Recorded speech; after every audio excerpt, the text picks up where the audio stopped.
I've said Chris Coons' name, I don't know, maybe a dozen times on this show over the years.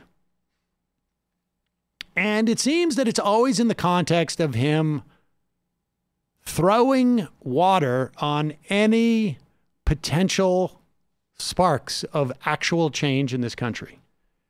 He literally, I mean, if there's a single individual in the country who spends any time thinking about politics, is not aware of what the Republican Party has done in regards to the judicial.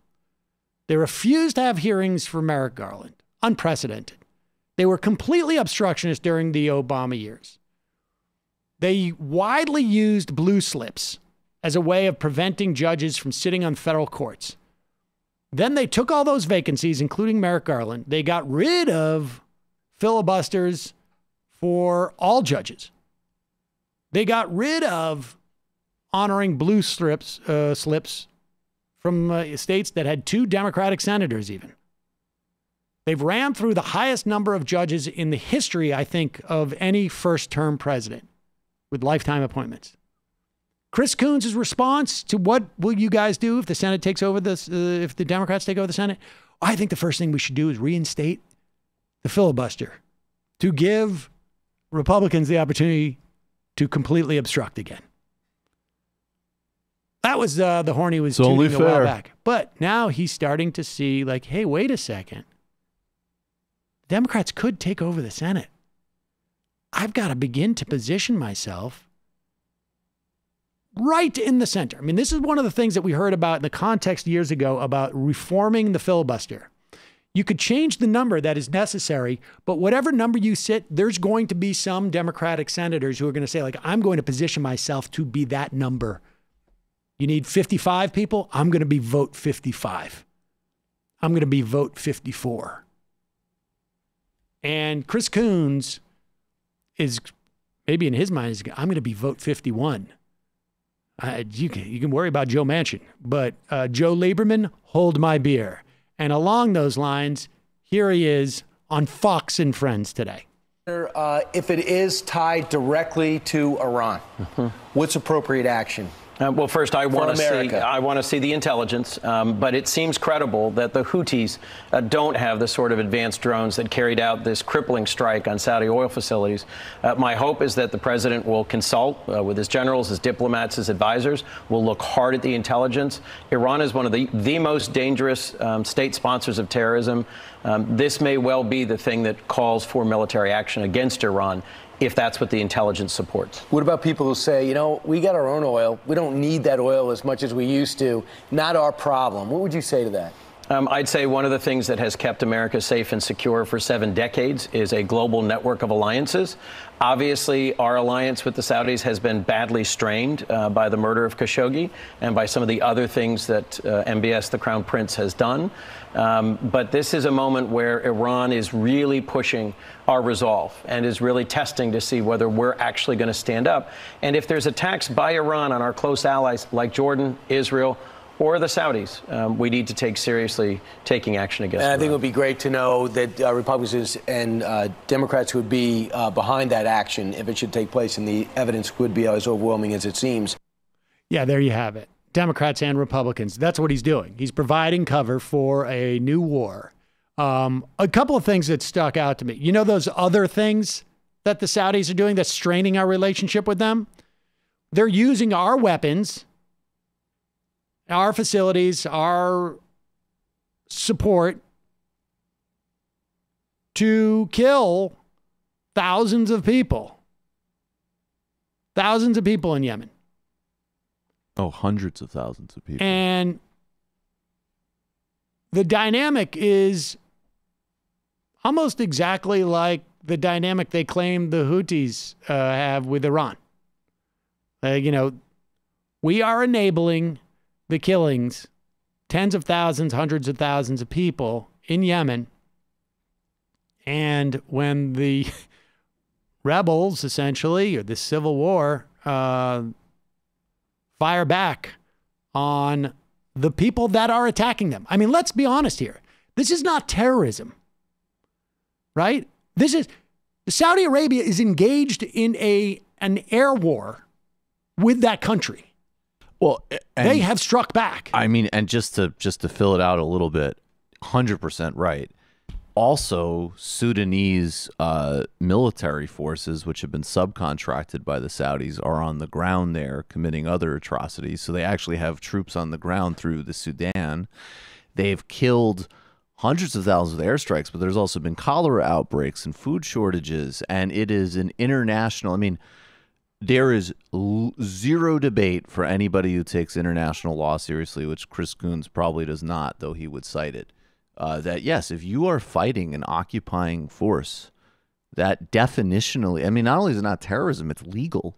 It is a correct action. It is a justified action. But I mean, and we should not accept this talking point that like, oh, there's no way the Houthis could have done this. They might have gotten the one of the things that's so terrifying about drones now is that a lot of drones aren't even that technologically sophisticated. Are we going to hold countries that sell weapons there you go. to fighting parties responsible for the use of those weapons? Because I get some bad news for us if that's the case. Yeah, if the bad news would be that by that logic, the Houthis should be able to drop drone strikes on our facilities. Of course, here of course. Is the exact reality. And not just the Houthis. Everybody. There's probably not a country on earth.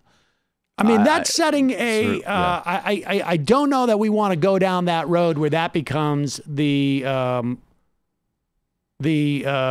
justification for war. But there's another option that Chris Coons doesn't talk about if he's very concerned about supporting our allies, and that is, let's not be allies with Saudi Arabia anymore.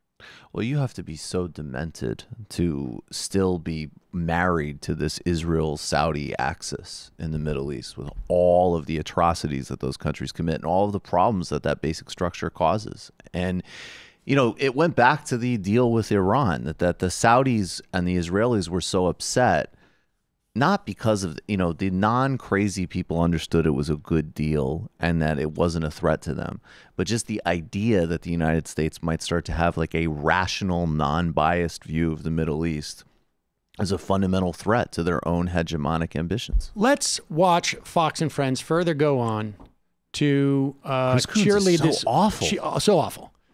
To cheerlead this war with Iran. Now, back in the day, when the U.S. invaded and occupied illegally Iraq, some of us hippies, as you can see, would say, like, there's no reason to do this. He's no threat to us. This is just about oil. Not just Iraqi oil, but also being able to have a beachhead in a region that, in some way, it's basically less about us getting the oil. Because they would say, well, how come oil is more expensive now? Anybody who has been to a keg party understands the value of having your friends control the keg, control the tap. Because then you can just cut lines and say, yeah, give me a cup of beer, please. And you don't have to wait in line. That's basically, I think, what the U.S. Foreign policy has been. We want to be the guys controlling the tap. We may not give it to America first, but we may want to control the tap. Here's Fox and Friends. They forgot that this was the premise of wars that we don't want to get involved in. Now it's just being sold that way. Iran attacks Saudi Arabia as it has over 100 times. We are prepared to take action. Well, the big question is, what is that going to be? And they have provoked us before. I mean, think about the tankers they have seized. They shot one of our drones out of the sky. Oh, and now it looks like this, even though the Houthi rebels are saying, oh, we did it 100%. Yeah, right. We have video of all of it. You imagine being on a national news show and just going like, Houthi rebel. Like, he doesn't know. There's no doubt in my mind that maybe the first time the words Houthi rebels came out of his mouth. You don't think Steve Doocy, fluent in the politics of Yemen? Right. Oh, yeah, right. You did. Sure. Right. Sure. You know, Brian, I was reading about the Houthi rebels before it was fashionable. And I think we all know they don't have that kind of... Got to the office at 2 a.m. to look at the operational... saying, oh, we did it 100%. Yeah, right. We have video of all of it. You just know it. By the way, two things. Number one, the drone attacks, extremely disturbing from a security standpoint. What stops it from happening here? Number two, Well, is we have to keep. Well, what stops it from happening here? Do you hear what he's saying? We've got to stop the drones over there before they come over here. This is pre-Iraq invasion. But this is D-team level pro-war propaganda. We got to stop the Iranian drones over there before they get here. Said Houthi drones. Houthi drones.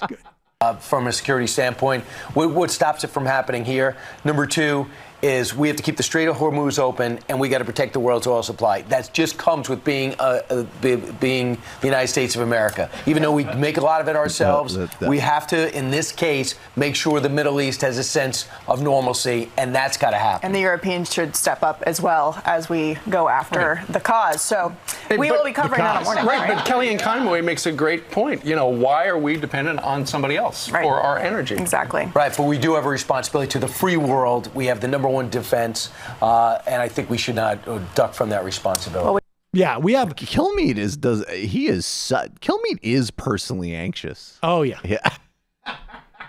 The whole thing is just amazing. Like, oh yeah, no, we can pay for our own oil, but we have a responsibility because we've spent all this money on creating the most massive defense force in the world, like all the others combined 2 times over. I do dig the frame that we need to ensure some sense of normalcy in the region by starting like a absolutely catastrophic war that would kill an untold amount of people and destabilize the place like almost apocalyptically. To be fair, based upon what we did in the last 20 years, pretty close to being normal. Normal U.S. action. Yeah.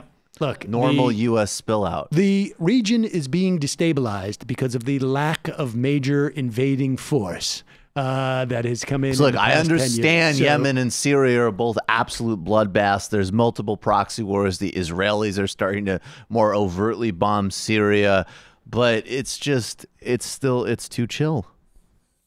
We need to have an invasion of Iran. It really is mask off time for these people, which I kind of appreciate. At least they're not talking about human rights anymore, It's total, exactly. It's totally, but it's D-team stuff. Like, oh God, I can't wait to go to those rallies where people are like, they shot down our drone, man.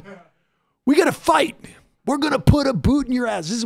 I can't wait to all the songs that come out about that time the Houthis shot our drone down and we got to stop the drones. We'll fly a drone over your house. It's the American way. Yeah.